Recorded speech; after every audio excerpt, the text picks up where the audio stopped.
Reported by and do not reflect those of the Evening Rush Network. Viewers' discretion is advised.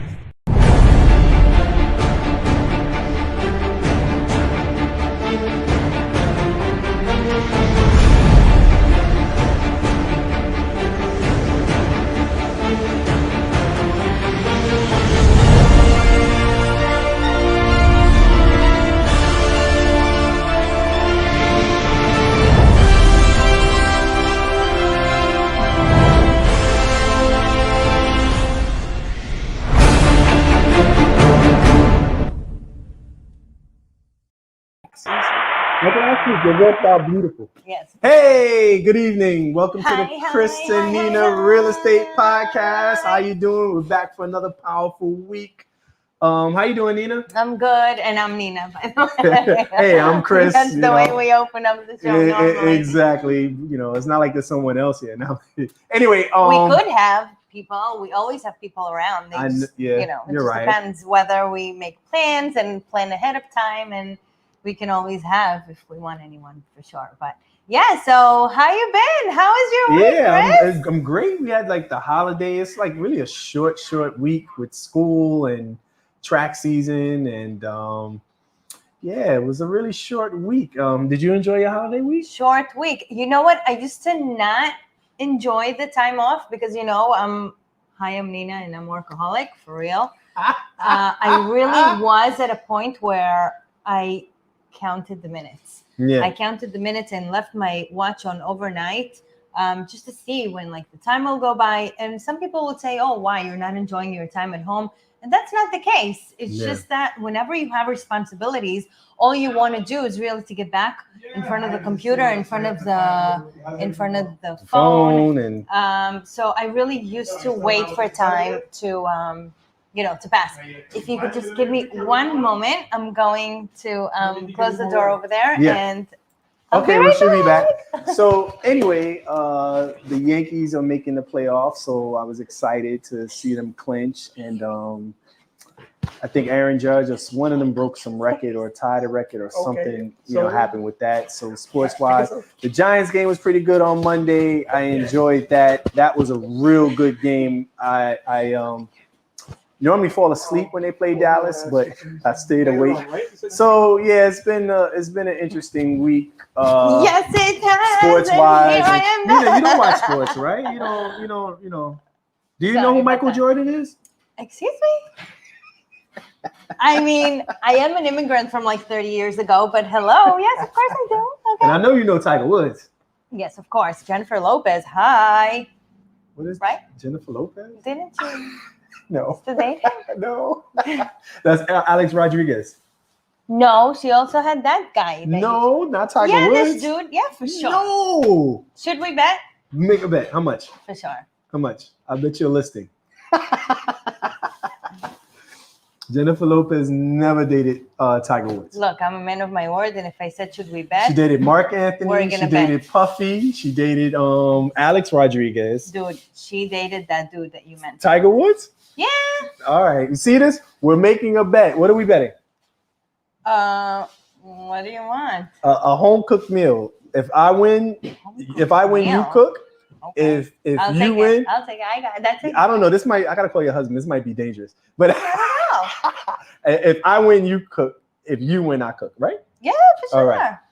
Bet. So okay, anyway, so yeah. So yeah, I think she did. Not Tiger Woods. Date him. Whatever. Isn't that the guy, the really tall, big guy with blue eyes, green eyes, or whatever? No, that's Alex Rodriguez. Oh, embarrassing. Okay. Anyway. So she owes me dinner and she's cooking. I can't wait. No, I didn't.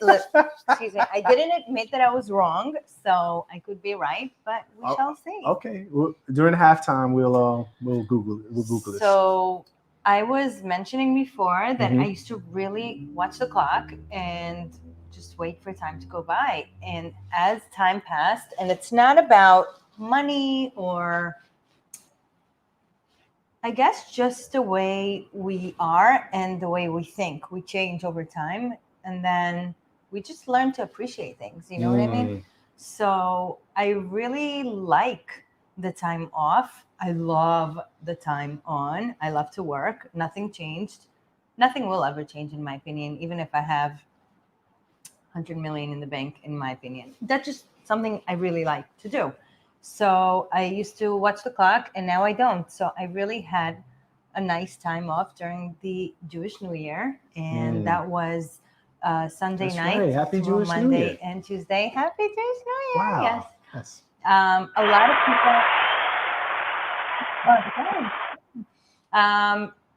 And I learned from just notifying different customers that not only those who are Jewish celebrate, those who follow Kabbalah and some other, religious, spiritual ways, they believe in it too. Like they actually celebrate it. We have a couple of people in the office that surprisingly I was in shock to learn that they celebrate the holiday, and I had no clue. Yeah. It's just that over the years, I feel like there's so much new to learn, and I guess just to learn from other people, family and friends, that they keep it. So yeah, so that was a holiday in the beginning of the week, and I loved it. And what I love about when you turn it off, there has to be a balance.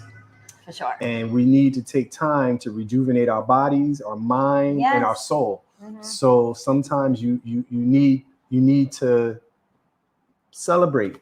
Yeah, you do. You need without to electronics. For sure, it's your time off. Look, Yeah. I mean, the Sabbath. It is what it is. It's your time off, and I love it. I just don't like how some people are not aware of the calendar nowadays. People are not aware of the schedule of people's, religion and the following of the days and holidays. So they get upset. Like they don't get to speak to you. And yes, all the calls are always answered, whether they call the office or they call me or they look for someone who is working with us. All the calls are being forwarded in business hours, but they still get so frustrated where sometimes there must be a couple of those who leave you like nasty messages and, oh, how come you're not answering the phone? Are you running away from me? Somebody asked me if you were out of the country. I was like, what? Imagine when I am out of the country. I said, oh my goodness. It's not easy to digest everyone. I was like, I'm only a co-host. You have to learn how to work with those who really think that you're ignoring them. You're not. I'm sure we have, and other people have better things to do than to run away from people, because it's just that real estate is so important. And when you have the agents underneath you and they're fighting for their money, unfortunately, sometimes these holidays and these times can be conflicting for them, not necessarily because you're on the schedule. Yeah. And so that's where we have to give the grace and understand that, these people, including me, we need our money and we trying to get these commissions. And unfortunately, sometimes these holidays fall on days. Yeah. I didn't mean agents though, or anyone that No. I meant clients, Oh, no, but it's the same thing. They want them. Yeah. They try to get, like, sometimes clients, they have a house to sell. They're trying to get money. They're trying to get funding. So, or they're trying to buy something and they want, they're anxious. They may be their first investment or maybe their biggest investment. And that anxiety it's like if we were to practice religion and we would learn to let go of these anxieties instead of letting it dictate and control us. And that's what we up against on both sides, as an agent. And like you said, as a client or a seller, Yes. You do. I always say, like, when I leave the country, I used to leave the country for a month, right? Every year to visit the family overseas and all. And every time I used to go, last year you went to Vegas to visit the family overseas. Vegas, I went for a weekend. No, you went for a month. To Vegas? Yeah, last September. Yeah, I remember when you were recruiting me, you were in Vegas. I was like, oh. I was in Vegas in the end of August. I thought that was August. I thought it was September. September, I went to Israel. That's what you recruited. Oh, so you must have did back to back. Yeah. Because that's what you said. Oh, this year I'm gonna fly you out to Vegas with us. I didn't get my trip. Okay, now. Yeah, you're always invited. Hi. You didn't go this year. But no, I didn't go this year because it's not easy. It's not easy. And the reason I go is really just to show the kids to the family and to be with them because they're not here. If it was up to me, I would never go for a month trip. only because it's super far was a and whole 12-hour flight, and we go for a month because, dude, you go there and it takes you at least 2 weeks to just digest and adjust to the hours and the timing and the food and the water. By the way, different water, different taste of everything. I'm not spoiled. I don't care. But the kids, you have to bring bottled water. and the Coke is much sweeter, which is great, but just saying. So back to the point, I would never leave for so long. And what I was meaning to say earlier, you leave for a whole month. You have everything in control and everything really on point in terms of phone calls and the listings and the showings and the follow-ups and work, and you still lose a deal or two. Like, it's really frustrating where you try to just make everyone happy, but whenever you go, you pay the price. And it's not the reason I didn't go this year, but I'm just trying to do some other plan with the family where I'm not going to have to travel so far. Thank God for the kids. They're not easy to work with, so I can't really fly so long. So we're here. Hi. At this time of year, I'm supposed to be away, and I'm totally with you guys. It's very and loving it. And the thing is, too, is like, it's not like these deals can't close without you. But because you're the head, and some clients and some contacts, they want to be reassured by you. Yeah. And it's funny. It's just so they right away think that I neglect them. Right. It's just, I'm like, really? Like, everything's in contract, everything is ironed out, everything, but they just need to hear from you. And it's just it's a little thing that becomes big, that it's the cost of being a boss. That's sometimes, we could all operate and do what we need to do, but people come to you, and it's an interesting dynamic of running your own business that people see when they get into the position of power.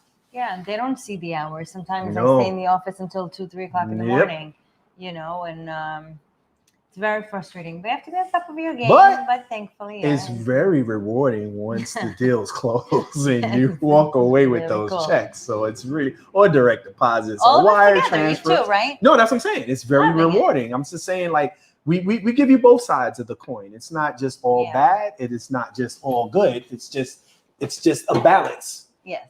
He's gonna turn. Yeah, because I didn't even, just in case. Cool. So that's why I say, like, being the boss, this is what and as a real estate agent, you are your own boss as well. Yeah. So that's the thing. And then you do partner up with somebody. Asked them a few weeks ago, like, hey, do you work with other companies? I'm like, you damn right. It's just, sometimes you could have 4 or 5 people on one deal, and the deal could be a huge deal. So it may take different companies to come together to sell a huge investment. Even a small one. And even a small one, yeah. I picked up a listing last week. And like 2 days into the listing, the previous listing agent reaches out to the seller. Hey, I got an offer, blah, blah, blah. Okay. He gets the offer and they continue working. And then I say, hey, now I'm the listing agent. Everything has to go through me, right? The seller felt like, if it's the other listing agent, I should still be going. No, that's not the way to go. Everything has to go through us, me, whatever. And we started. So my, his client, his so-called client, the purchaser, came with their realtor and the previous realtor and me. So that's 3 people. Right. I had that same client of his showing up to the open house that one of our agents showed. So that's 4 people that could be just in a 1-family house. Yeah. So there was a pretty big chaos with the whole included, not included stories, but it's very frustrating. But you have to follow the rules, and that's why there are listings. And that's why you have contracts. Yeah, and that's when a seller shouldn't even be involved. If you see a listing that's by someone else, you should reach out to that person and find out how to make the deal work. And so goes for the rest of the, it's nationwide, right? So in every state, it's the same. Even in overseas, in Israel. So I happen to have a family there who works in real estate too. You know what's funny, by the way? Over there, you get paid as soon as you put things in contract, not until they close. Wow, I gotta move. How crazy. Yeah, wow, that is you awesome. put something in contract, that's it. The realtor's out of the game. You get paid and bye. Hey, before we continue, please download the Evening Rush app. Also, please like and subscribe. And also, Chris and Nina Real Estate Podcast on Instagram. Please follow as well. Yes. Good. Yes.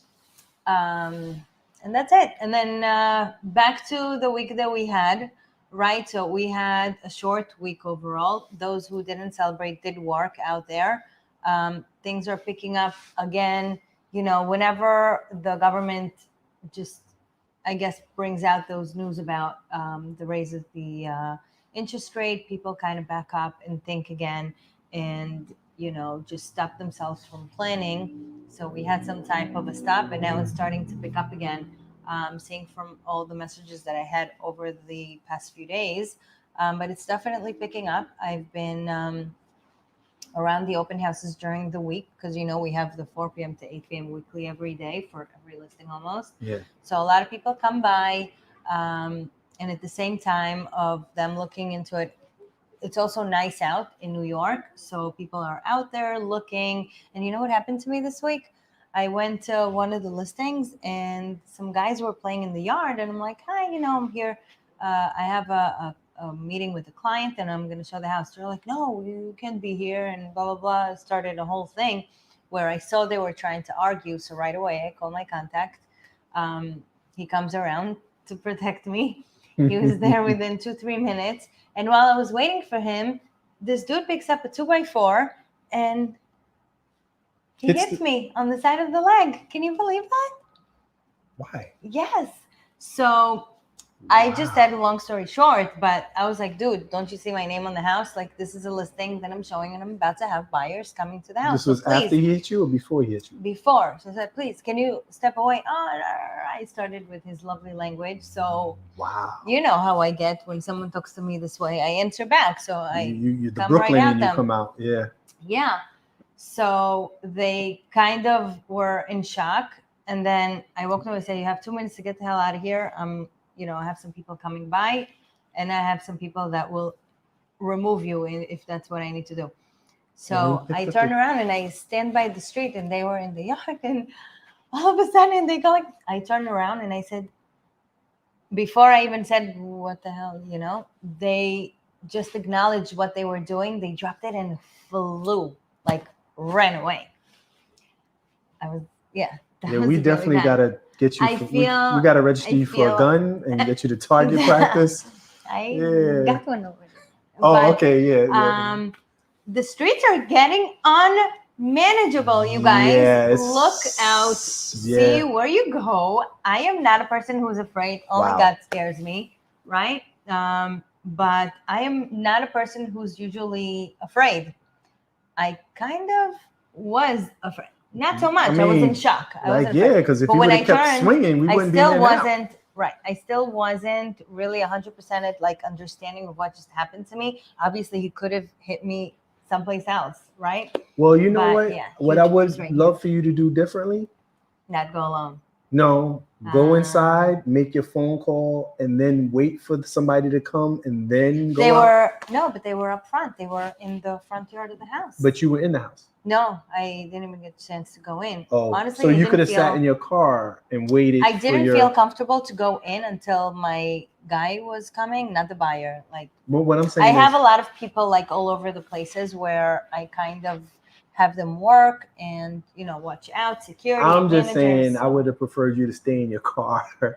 And then when somebody comes, then you know, like just to have more support. But you shouldn't feel like that. It's like I feel like if you give the hand to violence, it's gonna go there. But if you show confidence, I don't know if he had a gun instead of a 4x4, like that's all I'm saying. Like I'm just thinking like if he had a knife instead of a 4x4, like I just would rather if you're in your car, you're not gonna, you know. That's all I'm trying to say. Like I'm glad that I understand you're brave. I understand. You know, cookies for that. Like I kudos, cookies, whatever. But at the same time, it could have played out. You see what's happening with people doing some wild things. Thank God it was only a 4x4. Yeah. And I don't think he hit you. You don't have a black and blue or anything like that, do you? I do. I do, but I'm okay. I'm okay. And on top of that, next time also, if you're going to confront, record it on your phone. Everything just happens so quick. I know. It's like a car everything accident happens too. so Like, quick. listen, if you get in a car accident, take your phone out, record everything, because people incriminate themselves right away. And then when the cops come, they sing a different tune. For sure. You know, so that's why I said if you were to record it, you would have a picture of this guy. You know, and then he what would they do? Even if I had, and they go and they got. No, what I'm saying is you could press charges. Let him out after like. Yeah, but right now you got a madman on the street that's probably hitting somebody else. Yeah. But I'm just saying. So also, I'm not gonna lie. The camera intimidates people when they know they're being recorded. Their aggression. Some people are just crazy, so it may not stop them. But some people think twice because, like, whoa, I'm sitting, you know. Camera. Yeah, that's what I'm trying to say. So that's actually a good idea. Yeah, even maybe we'll get like badges with like little camera. I'm surprised you don't have your Hollywood crew following you with your hair, makeup, and camera. Makeup, we never offend all over houses. But yeah, we're in an interesting time here. We see it on the market. We see it with the jobs and things, and just people and the price of food. And yes, gas. And it's not in just places. It's like everywhere. Don't stereotype New York for a second. It's across everywhere, you guys. Everywhere. Really. Well, you know, we're going to get into this, but our market is because we're in New York, but the real estate market outside of New York is not.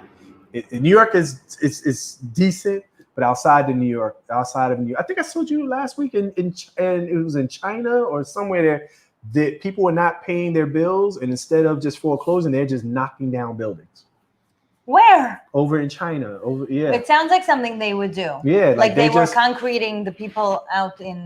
Like, oh, you're not paying. They're not even foreclosing. They're just destroying your building. Like, oh, you're not giving us our money. Like, it's gangster, and it's like, and that kind of forecast is trickling. It's a trickle down effect around the world. And yes, it is. They're probably putting down the buildings with the people inside. Well, I didn't see that, but yeah, imagine. Wow. You sleep one day and next day you sleeping with God. Like, yeah, that is hard. But I don't think the buildings were vacant, but the owners were deadbeats, and so they just knocked down the buildings. But yeah, so, and there's all types of like things happening that because our economy is in influx right now. I heard that Biden gave $1 trillion to. And for war to Ukraine? Yep. We need the $1 trillion here. How about that? No, but we pay it.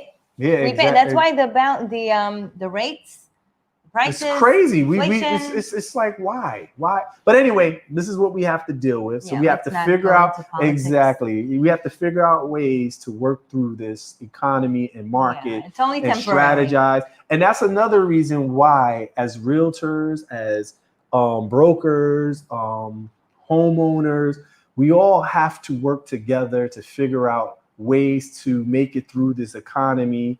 Because guess what? If people are not working, they're not paying rent, then if the rent's not being paid, people aren't paying their mortgage, it just goes on and on and on. And that's why if you're selling a home and you have a company that's you don't even heard of, but they have a buyer, get that money. Yeah. You know, because the number one thing in any climate, close the deal. Yeah, there's a way to verify. Yeah. Yeah, co-broke when everyone shares commission, whoever is involved in the deal. There's a co-broke, there's a broker's fee. So that's shared. But then whoever comes and wants to purchase, even though they have a pre-approval letter, doesn't necessarily mean that they have the money in the account, because some people just put things together temporarily just to get their pre-approval letter. So always call and find out. There were some incidents where I called for verification, and the banker said, "You know what, Nina? Yes, she's more than qualified, but her credit is 610, and if she's not 680 by the closing, she has no deal." Or when it comes to income, I saw the income in the bank, but she still has to provide pay stubs and proofs that she has this, that, and the third. So it's very important to make sure that we have to. It's okay. He's late. Listen, yes, you have to verify, but also people. This is something people do. Just because you have money doesn't mean when you're going to buy a home, you could just say, hey, I'm gonna buy this luxury car and I'm still gonna get this house because I have money, but then your credit takes a huge hit because you just bought a luxury car and you're trying to buy $1 million home. The two don't mix. Yeah, no. So sometimes you have to be careful. And it's very seducing too. Yeah. Yeah, I They wonder. send you mailers. Oh, your credit is getting better. Come get a car. Or I grab remember some a certain money. person when I met them was buying some like, oh yeah, I'm buying a new house, and I'm sitting there like, but you just got this car. Yeah, I ain't gonna say who it was, but anyway, yeah. And you know, we also didn't mention about last week's show. It was very, very successful. Okay. We had a lot of attention, so many views, so many questions that I still have to answer, and I didn't get a chance because of the holiday. So please excuse, by the way. But it was really nice show, and a lot of people are waiting on my reply. So for sure. Yeah. The office will answer back. And someone, what did they just? Oh no, that's the biggest thing. Credit hits can like ruin you. Okay, like yeah. Like if you could wait, you buy the car after the house. Period. Yes. It's the easiest thing in the world to get a car. It's the hardest thing or the most challenging thing, unless you're buying a house all cash. You know, if you're going for a mortgage, you know, it's a process. And you got to go through underwriting, you got to go through so much, and they scrutinize every little thing. Also, you have to be in balance. So you have to have your credit and your debt to income ratio has to be what is it?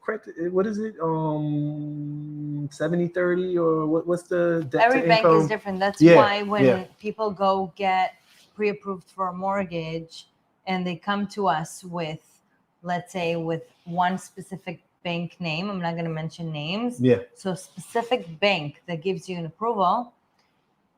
Was that bank gave you one product, right? Mm-hmm. So the bank is one bank. So it gives you one product. This is what we offer for people with income of so-and-so and a credit of so-and-so, right?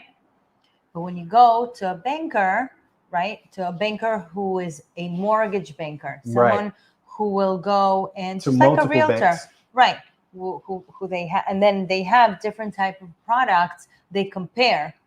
They see if my client has a better credit, but maybe a little less of an income or more money in the bank and then better credit or another house and more money in the bank. So it depends. Every product is different. So that's why it's very important to go to a mortgage banker versus just one bank.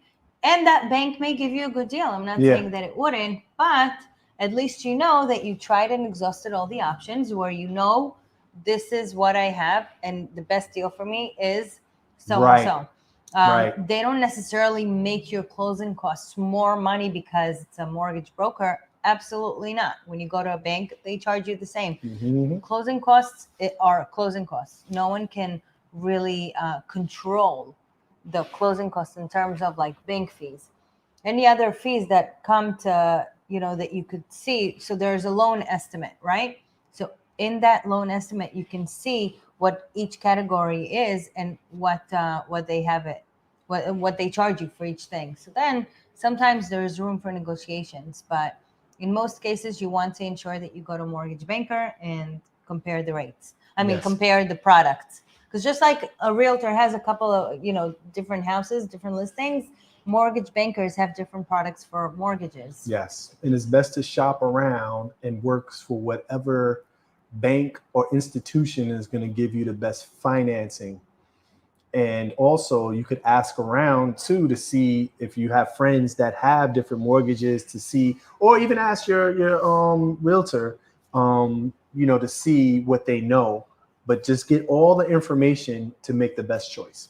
Yeah, sure. And that's the key. And Shone was saying that he bought a wedding ring and he was buying a house and it set him back because he bought the wedding ring. And so he took a hit for the ring and had to wait for his score to go back up so he could buy the house. So he financed, you mean? Yeah. So he financed the I think it was engagement ring? Yeah, it's probably like a $50,000 ring, right, Shone? Okay, so like he can answer. I know. But so he financed the ring after he fixed his mortgage? Before he bought his house. Okay. So that's what he was saying on the chat. Got you. Okay. And I'm just joking about the price. I don't know the price. But so it's just, yeah, I didn't even realize. Listen, we're going to take a short break. And when we come back, we're going to continue this conversation. Yeah. See you soon. Bye. Looking to podcast shows and do not know where to start? The Evening Rush Network can help you with that. Call us at 929-441-2417 or email us at theeveningrushnetwork@gmail.com for dates and prices. We got you for all your podcast needs. The Evening Rush Network. Tune in, subscribe, and share.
Their money to get a house. Hey, welcome back to the Chris and Nina Real Estate Podcast. I'm Chris. Hi, I'm Nina. We're Yes. just answering some Yes. questions. Listen, when you get your finance, is none of our business. If you're buying all cash or you're pre-approved, wherever you get it from, that's your business. But you give it to us so that when we see something and you see something and you like it and you want it, we get on it right away and show that you're serious and you have the financing to purchase the home. That's all that is about. Yeah, don't sleep on it either. Yeah. If those expire, if you were approved Right. more than 30 days ago, it doesn't necessarily mean that you're still good to go. Most likely you are, but Like 30 to 45 days. yeah. But then, some realtors wouldn't even open up until you provide proof of funds. Some people find it insulting when you don't want to take them to see the place unless you send them that proof of funds. But they don't get it that, hey, you go to a house and you love it and you're just being reckless and going to see and wanting to purchase a home. Meanwhile, dude, you're not even qualified. So whose time is wasted? Right. That's why you have to always So, have your money right. And, yeah. and as an agent, we have to always know we're dealing with somebody that's serious. Right. They could be like serious and have the money and everything, but then they can't purchase another home because they already have a house or whatever. It could be a million reasons, but it's very important to get pre-approved. And then once you do, you're a king. Yes. You could do whatever you want. You're a king, All you you're need a to do, god. you are, because all you have to do is pick and choose which house you want. Yes, indeed. So it's power. Literally, it's power. When you get pre-approved, the bank says, dude, pick a home. I got That's you. right. Yep. So it's a good thing to get pre-approved. You want to do it because that's your power, I guess. That's Yes, your indeed. confidence in going and looking at houses. So with this week, we're talking about New York being one of the best markets in the world. Yes, The benefits of investing in New York City market. Nina, did you know there is a $250 million condo for sale right now in the city. in the city? Yeah. Someone's being flown from Dubai to come and buy this house for 200. There's hotels selling for less than this condo. It's a three-floor condo at the top of a building, a penthouse suite. Yeah. It's I don't have the I address, saw. but nowhere else in the world you're gonna find an apartment for that. And this ain't, there was an apartment last year. There's always, New York holds value because we are the mecca of the world. People come from everywhere to buy a piece of this city. Yeah. And that's why, and even though that's the top of the top when you're talking about billionaires coming to buy an apartment, but it trickles down to the lower income and also those buying investments to rent. So it's the value holds from the top and it stays steady at the bottom. What do you say? Yes. As for the income, right? So it used to be a lower market for the rentals, which triggers eventually to a lower cap. Mm-hmm. But this is the reason that the city put together a higher limit for the rentals. So both city FEPs, Section 8, SODA, whatever, all these programs that are providing help and assistance to family in need, they raised their limits. Nowadays, so for example, you used to have a one-bedroom apartment for $1,560. Now it's $1,945. This is nice. That's a very big difference, you know? Mhm. So they raised it. So for them landlord to be able to purchase and have a nice cap. Plus, who pays the rent? The city. So you know that your check will come every month in the mail. You don't have to wait for those cash payers. Not that I'm belittling any cash pay or renter, right? But in case you are going for a multifamily home, stabilized or not, in case they are being paid from the city, your money is promised. And you know that the amounts are very competitive to a cash renter or to a program tenant. A lot of people call us and they say, "Hi, do you accept program tenants?" Absolutely. In my opinion, I would want a Because that's program tenant that's guaranteed money. for sure. So there are many people who stopped paying the rent. Yes. There are many people who also didn't provide documents to renew those programs that are currently in force. But of course, you have to ensure that they're on top of their game.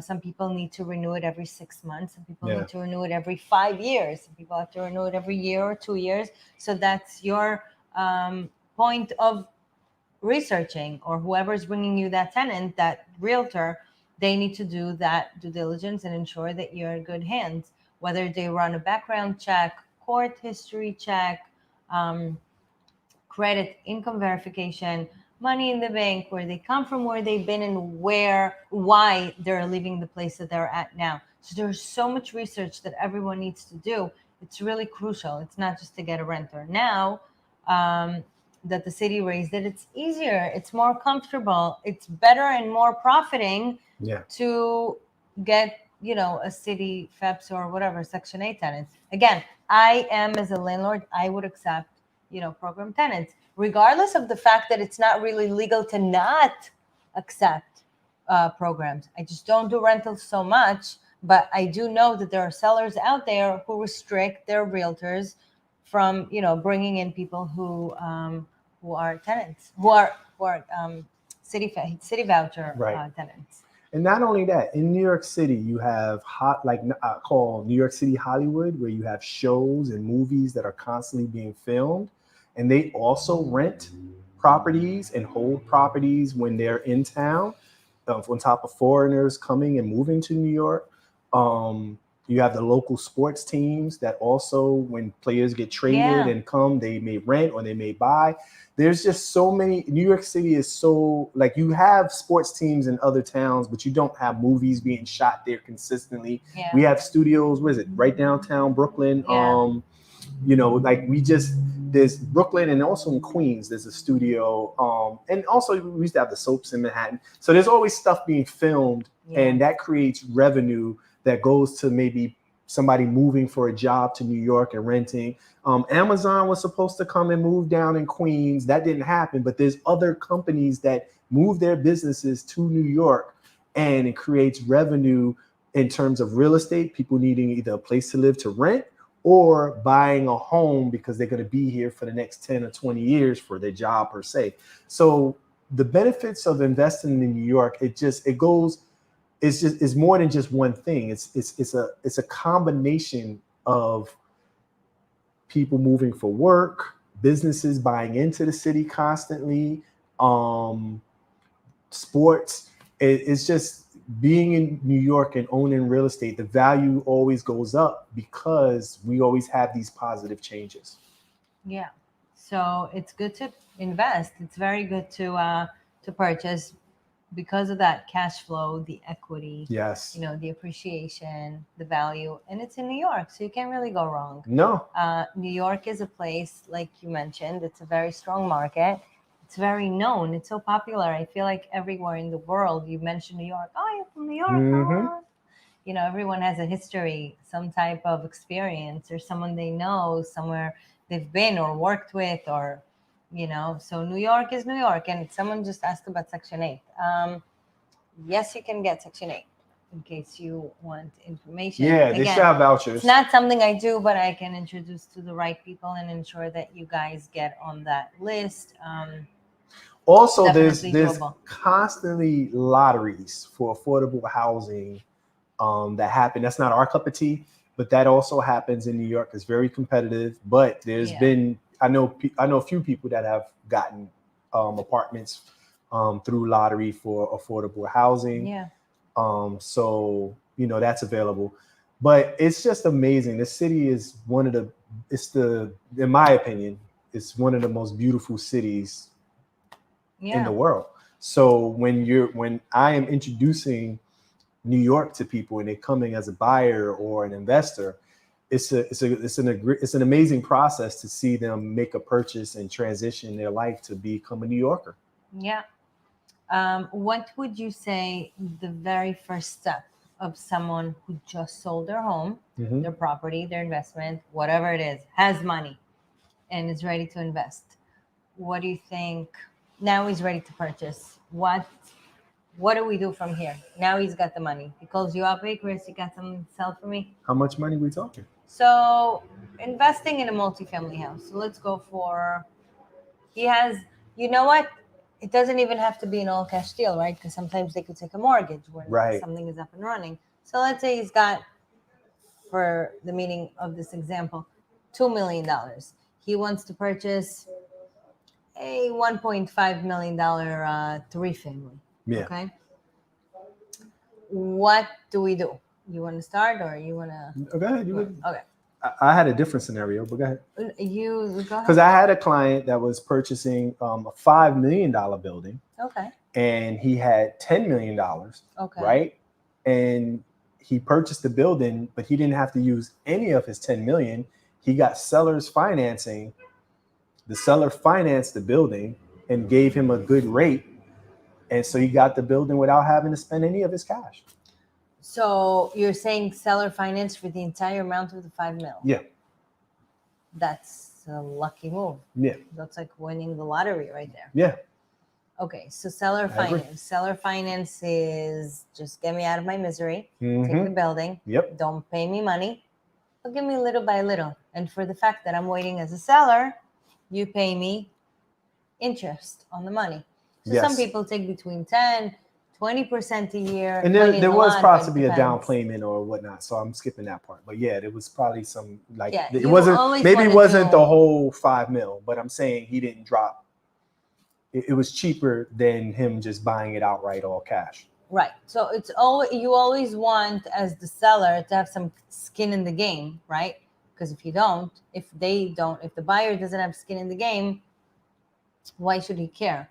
Why should he run after it and try to finish up, right? So there are a lot of factors to that. So if a place is already up and running, you could be taking out a mortgage, all right? So 70% loan to ratio, meaning, again, if it's 5 mil, whatever, down. 30% down, then the rest of it is mortgageable.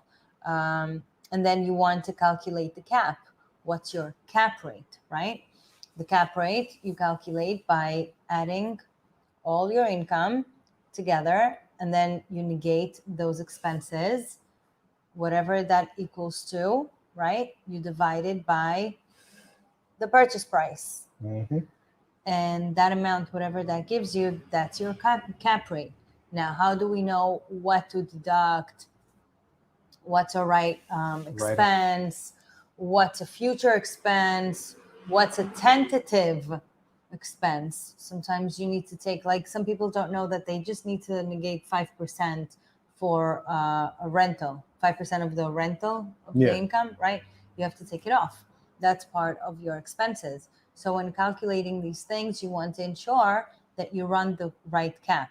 Some people just calculate it real quick. Oh, what's my all-in? Right. Those are my expenses. That's my cap rate. Absolutely not. You have to be careful on what it is that you're including and look out for what it is that you may not be including. So the best people to do the right cap are obviously realtors.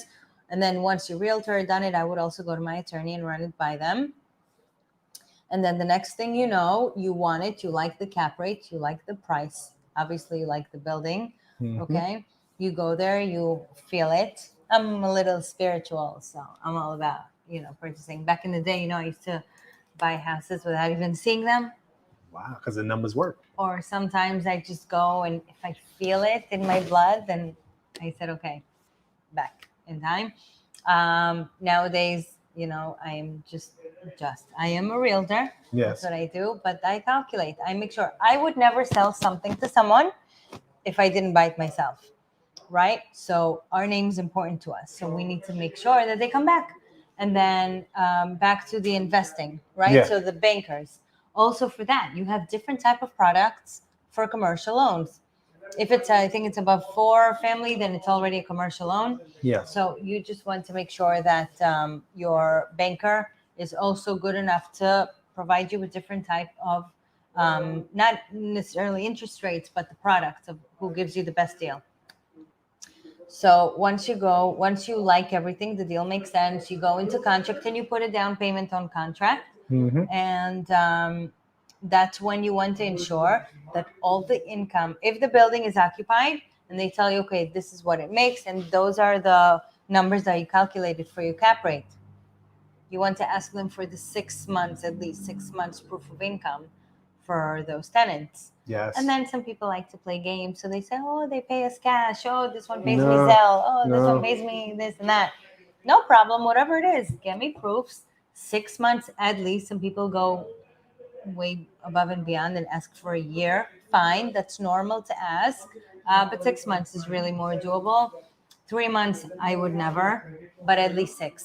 And then you also need to check to make sure some of the apartments are rent control. So you have to factor that in. That's not a bad thing, but also that's part of your overhead for what, when you're balancing your budget, you have to know these things. Right. So you have the rent control, you have the rent stabilized. Right. And right. what do you ask for those to see what the history of the rentals are? Right. DHCR. So that's something that the sellers get from the city. And if they don't have it, they apply for it. Meaning they order it. Okay, it costs a couple of bucks and you order it and they send it to you. And then when it comes to the proof, right? So they send you proof of income. So some tenants pay in addition to that DHCR report. So they show you what the building is making, and then some of the tenants pay out of pocket, and they add it's a out of pocket type of rent. So if the DHCR shows that your building made ABCD or whatever, tenants sometimes total rent is $1,600. DHCR shows 13. Show me the proof for the 300 that they've paid in the past 6 months. So that's really your proof of payment. You want to ensure that this is what it is. And then the building itself. Some building have the antennas on top, like Right. the T-Mobile or Verizon. And you get money antennas. from that. It's Oh, the you sky get rights. so much money. Yes. That's a lot of money. It's profitable. But sometimes these buildings don't come with the sky rights. They may sell you the land, but they keep the sky rights. So that may or may not be part of the deal. Correct. Plus, sometimes tenants don't like it. I wouldn't want to live in a building with an antenna on top of my head. Like kids, no kids, whatever. It's a lot of radiation. But don't take my word for it. Some of them are not that bad. But that's an option for you as a purchaser to make more money, to have antennas on top of the building. And with regards to the building itself, you have the water lines. You want to make sure that old buildings have lead paint. lead paint travels and can get through water pipes. Not Right. So only you have to that, change that. yeah, not only that, some houses have pipes that are really, really contaminated with lead that it traveled through the main. So that's not even your business anymore. That's the city The that has to city. get involved. Yes. So that's something you have to check. Then utilities. So you have electric, how many meters? Gas, whether it's gas or oil. Is there a tank? Environmental control, environmental issues to check if there are any environmental issues underground. So there's a lot to investing, but once you get it and you go through the work and you finally realize that that's your best building, right? You do that. It's not easy, but hey, New York and overall, it's an older country.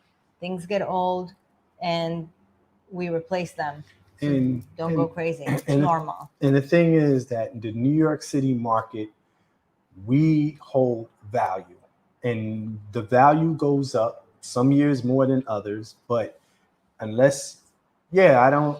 It's rare that New York City value goes in the opposite direction. So the benefits of investing in New York City is always a win-win. But how you manage and run through your numbers, and also stay on top of the type of tenants that you're inheriting. Also, now it's pretty much. I don't think anybody really sells there. It's really, unless you have a new construction home and to get the sky rights, it's people are not selling that. Yeah, unfortunately, there are, Yeah. situations. There are divorces, death in families, God forbid. People leave the country. People get relocated for work. And you can luck up and benefit on those sky rights. But that's probably the best way to get that on top of, like I said, a new construction. So yeah, I mean, it's there, it's out there. You just have to, like I said, like to reach out to a good realtor and to look out for your best investment. Not all the time it's on the market, and sometimes it's attached, attached to a problem. Sometimes there are bad tenants. So I just picked up a listing today, for example, 2-family in Canarsie with 2 bad tenants. And you know what? The couple who owned it, they got a divorce. Wow. Because of misagreements and the headache and the work and just the chaos that this brought into their lives because they made bad choices. They had people taken together with this building. They didn't do any research. They didn't do any work of where, they were coming from, credit, all that.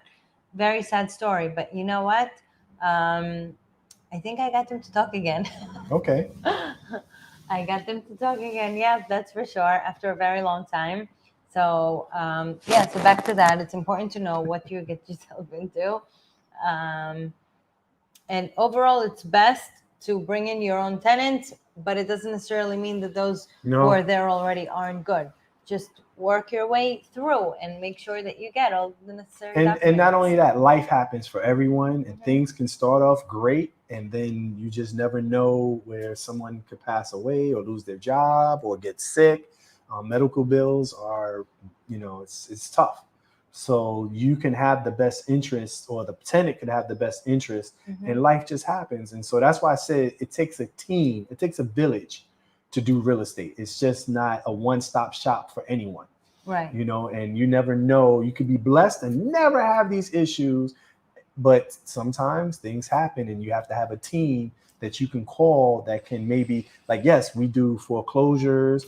We don't necessarily find rentals, but we have a great team of other people that we know that we can steer you in the right direction of something that we don't do. We just picked up a 44-unit building, by the way, but yeah, I don't know if you in the Bronx, right? In the Bronx, Yeah. We don't really do rentals. That's not our expertise. We do have this building in the Bronx now that we got. So a lot of apartments are coming. It's nice. It's beautiful. It's new construction. So we're going to post it soon. We haven't been so active on the 5 Borough Instagram lately. We've been so busy. But we will definitely put. Well, it had the holiday and then a bunch of birthdays and everything. So we're getting back into the season. And speaking of which, at the bakery, they want to probably going to do a holiday show from there, maybe. know. Go And back we need do- a holiday party again. Yes, indeed. You weren't? Were yes, you? I was. That's You before I weren't? joined. Oh, Yeah, okay, yeah, okay, yeah, okay. yeah. No, Yeah, you sat me by. December. Yeah, What? yeah, Okay. yeah. Before your But birthday. the party, Yeah. the holiday party is coming up. We're gonna close it. I don't know where and when. It's gonna be in the yet, same but place. Nah, Oh, okay. we do different all the time. We Oh, need I to don't know. keep That it was going. my first experience, and you didn't take me to Vegas yet, so you know. So You know what? Maybe we could go instead of a holiday party. Well, Go to I don't know. We're a big Vegas. group, though. I Yeah. don't think it's gonna be so yeah, fun. go. It's so when it's too many people, it's just a little too much sometimes. But No, but the holiday party was we gave out calendars. holiday party. I was Maybe we looking at could the do calendar. RSVP and invite some people. What do you think? Yeah, Okay. yeah. Have all the Alright, people involved with the okay. podcast come on the holiday party. Mhm. Yeah, this year be bigger than ever. Let's do that. Maybe even do a day of the podcast and then start the party. Hey, if you're listening out there, if you have any feedback for us, please hit us on Instagram at Chris and Nina Real Estate Podcast, on IG. And yes, it's been a show It flew was by. really fun. Yes. It was a lot of information, and I hope we taught you a little bit. Always ask us and inquire and, just share. It's always good to ask. It's always good to learn. And we're here to do that. That's what we do. Yes, and thank you so much for tuning in, and we'll see you next week. Yes. Have a good night. Yes, God bless. Bye. Bye.